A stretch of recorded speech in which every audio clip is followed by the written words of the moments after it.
What if I told you there was once a community so revolutionary, so life-changing, that people couldn't help but be drawn to it?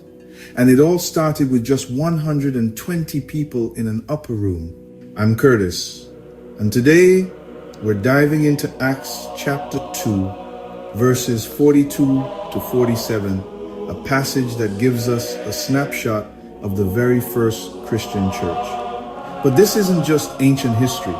This is a blueprint for what Christian community can look like today. Picture this: Jerusalem, just days after Pentecost. The Holy Spirit has just fallen. 3,000 people have been baptized. And suddenly there's this brand new community of believers. But what did they actually do? How did they live? Luke gives us 4 key pillars that held this community together. First, they devoted themselves to the apostles' teaching. This wasn't casual Bible study. They were hungry for truth, gathering regularly to learn and grow together. Second, fellowship. The Greek word here is koinonia. It means deep, authentic relationship. They weren't just acquaintances who met on Sundays. They were family. Third, the breaking of bread. This was both communion and sharing meals together. Food has always been central to community, hasn't it? There's something powerful about eating together. And fourth, prayer. Not just individual prayer, but corporate prayer.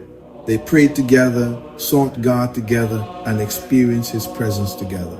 But here's where it gets really radical. Verse 44 tells us they had everything in common. They were selling their possessions and sharing with anyone who had need. This wasn't socialism. This was love in action. Let me ask you something. When you look at your church community, do you see these 4 pillars? Are you devoted to learning together, sharing life together, breaking bread together, and praying together? Think about that for a moment. This wasn't just a nice religious gathering. This was a movement that would eventually reach every corner of the earth. And it all started with ordinary people choosing to live extraordinarily together. So here's my challenge for you.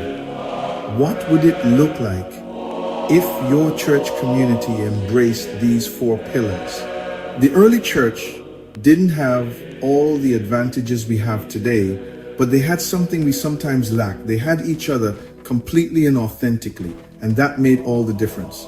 If this has challenged you or encouraged you, I'd love for you to hit that like button and share this with someone who needs to hear it. And don't forget to subscribe for more content that digs deep into God's Word.